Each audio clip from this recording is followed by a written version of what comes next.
मैं दरभंगा की धरती से स्वर्गीय महाराजा कामेश्वर सिंह जी को भी प्रणाम करता हूं। एक तो मिथिला की ये पुण्य भूमि और दूसरा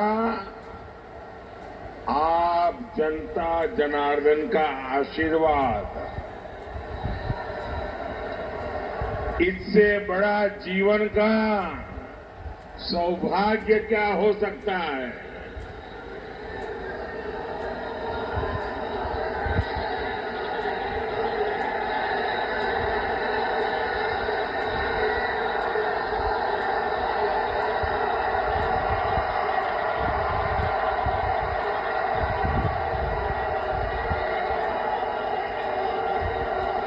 आप वो मोदी को कितना नचाओगे?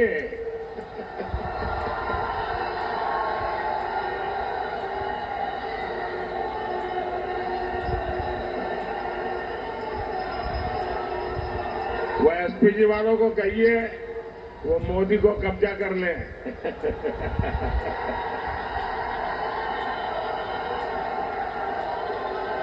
लेकिन बढ़िया बना के लाए हो आप।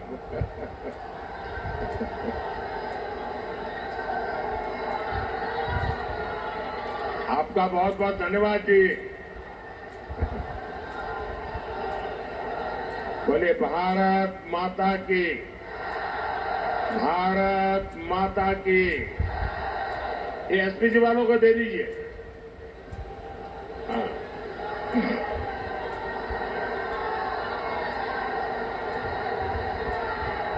जय श्री राम,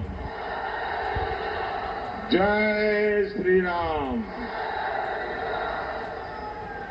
मैं आप सभी को अयोध्या में राम मंदिर के निर्माण की बहुत बहुत बधाई देता हूं।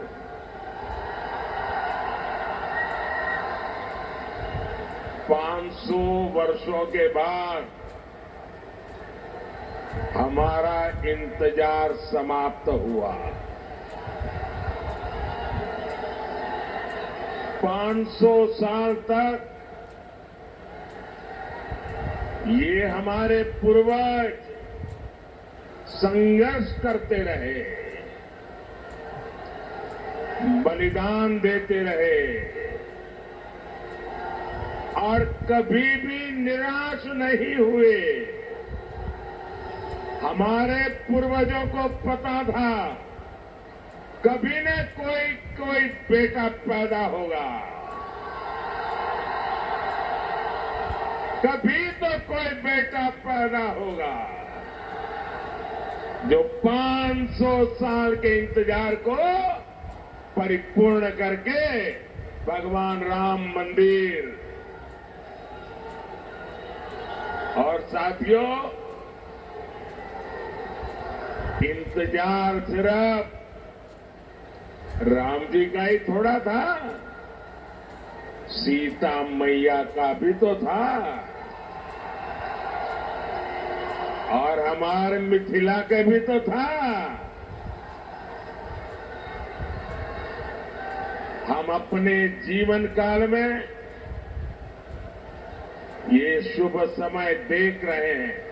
ये विश्वकर्मा भक्त आप नीचे रखो, पीछे लोग देख नहीं पाते। मैंने आपको देख लिया, सुखी रहो।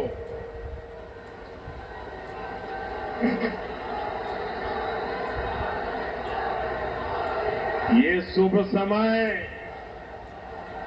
ये हमारे लिए बहुत बड़ी बात है। साथियों, जब अयोध्या में राम लला की प्राण प्रतिष्ठा हो रही थी,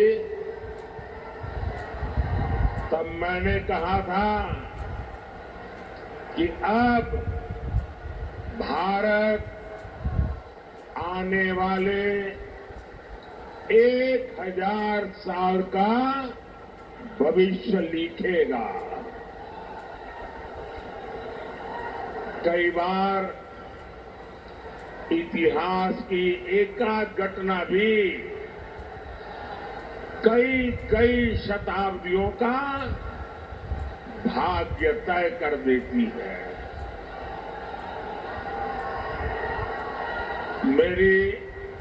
मेरी आप सबसे प्रार्थना है, देखिए जगह छोटी पड़ गई है, मैं जानता हूं आपको तकलीफ हो रही है, हो सकता है आप मुझे देख ना पाते हो, लेकिन उसके लिए हमें क्षमा करें। आराम से जहां है वहां खड़े रह करके मुझे सुनिए, और अगर आवाज कम करेंगे तो मुझे बोलने की सुविधा बढ़ेगी। तो आपके आशीर्वाद है, मैं बोलना शुरू करूं, आप शांति रखोगे? आप इतने अच्छे लोग हैं। आज से 1000 साल पहले जब पश्चिम से भारत पर हमले होने शुरू हुए थे, तब किसी ने नहीं सोचा था कि भारत 1000 साल की गुलामी में गिर जाएगा, जो बिहार तबाह हो गया। लेकिन साथियों, भारत के भाग्य ने आज एक बार फिर करवट ली है। बिहार के भाग्य ने एक बार फिर करवट ली है। 21वीं सदी में ये कालखंड ऐसा आया है जब भारत फिर से अपनी सारी बेड़ियां तोड़कर उठ खड़ा हुआ है। आज भारत की दुनिया में जो साख है ना, वो नई ऊंचाई पर है। आज भारत चांद पर पहुंच गया है, जहां कोई नहीं पहुंचा। 10 साल पहले हम दुनिया की 11वें नंबर की अर्थव्यवस्था थे। सिर्फ 10 साल में हम दुनिया की 5वें नंबर की अर्थव्यवस्था बन चुके हैं।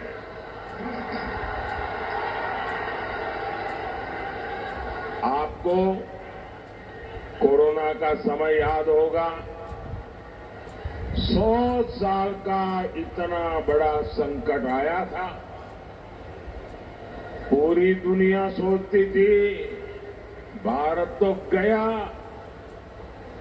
भारत तो बर्बाद हो जाएगा, दुनिया भी बर्बाद करेगा। सब सोच रहे थे कि अब क्या होगा, लेकिन उस समय भारत ने दिखाया कि भारत का सामर्थ्य क्या होता है। भारत उस संकट से निकला, दुनिया को भी राह दिखाई। लेकिन साथियों, उस इतने बड़े संकट में बिहार के लोगों के साथ कांग्रेस और इंडी गठबंधन वालों ने जो किया, वो मैं कभी नहीं भूल सकता। दिल्ली में इंडी गठबंधन की सरकार थी, महाराष्ट्र में इंडी गठबंधन की सरकार थी, और इन लोगों ने बिहार के लोगों को उस संकट काल में वहां से साजिश करके भगा दिया, वापस भेज दिया था। मेरे बिहार के नौजवानों को, मेरे बिहार की बेटियों को दिल्ली से इंडी गठबंधन की सरकार वालों ने भगाया था। महाराष्ट्र से इंडी गठबंधन वालों ने, सरकार ने भगाया था। मैं जरा बिहार के नौजवानों को पूछना चाहता हूं, जिन्होंने आपके साथ जुल्म किया, क्या उन्हें माफ करेंगे? क्या इस चुनाव में हिसाब चुकता करेंगे कि नहीं करेंगे? बिहार के लोगों को बसों में बिठाया गया और बीच रास्ते छोड़ दिया गया, और आज यही इंडी गठबंधन के लोग आपसे वोट मांगने आ रहे हैं। क्या आप इंडी गठबंधन का इतना बड़ा गुनाह माफ करेंगे क्या? माफ करेंगे क्या? माफ करेंगे क्या? भाइयों बहनों, मैंने इस चुनाव में अगले 5 साल के लिए विकास का रोड मैप दिया है। मैंने 25 साल का विजन देश के सामने रखा है, लेकिन ये भी जरूरी है हम अतीत का भी ध्यान रखें। जैसे एक शहजादे दिल्ली में है, वैसे ही एक शहजादे पटना में भी है। एक शहजादे ने बचपन से पूरे देश को, और दूसरे शहजादे ने पूरे बिहार को अपनी जागीर समझा है। इन दोनों शहजादों के रिपोर्ट कार्ड एक जैसे ही हैं। इनके रिपोर्ट कार्ड में सिवाय घोटालों और बेलगाम कानून व्यवस्था के सिवाय कुछ भी नहीं है।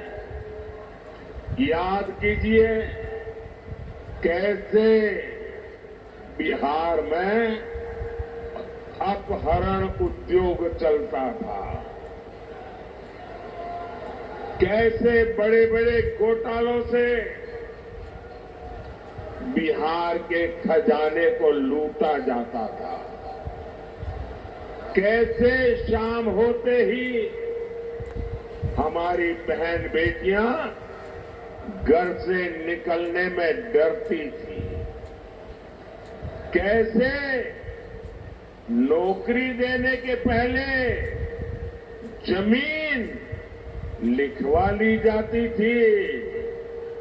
साथियों, आज नीतीश जी के नेतृत्व में एनडीए सरकार बिहार के विकास के लिए दिन रात काम कर रहा है। हमारी प्रेरणा कर्पूरी ठाकुर है, जिन्हें कुछ समय पहले भारत रत्न देने का सौभाग्य हमें मिला है। पिछले 10 साल में बिहार में हमने 40 लाख गरीबों को पक्के घर दिए हैं, करीब 1.25 करोड़ गैस कनेक्शन दिए हैं। आज गरीबों को मुफ्त राशन, मुफ्त इलाज मिल रहा है, और अब मोदी ने ये भी तय किया है कि आपके परिवार में बिहार में कोई भी 70 साल की ऊपर के बुजुर्ग होंगे तो आप उनके संतानों को उनकी बीमारी में इलाज का खर्चा नहीं उठाना पड़ेगा। अब ये खर्चा दिल्ली में आपका ये बेटा उठाएगा।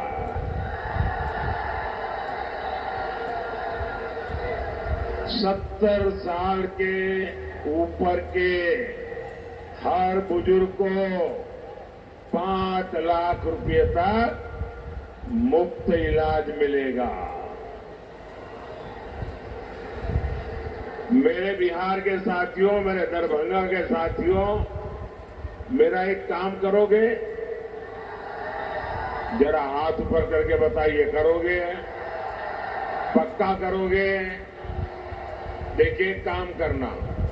जब आप इन दिनों गांव-गांव जाते होंगे, मोहल्ले में जाते होंगे, छोटी छोटी बस्तियों में जाते होंगे, अगर वहां पर कोई परिवार ऐसे आपके ध्यान में आ जाए जिनको अभी पक्का घर मिलना बाकी है, गैस का कनेक्शन मिलना बाकी है, नल से जल का कनेक्शन बाकी है, आयुष्मान का कार्ड नहीं पहुंचा है, तो उनको कह देना कि मोदी जी की गारंटी है 4 जून के बाद नई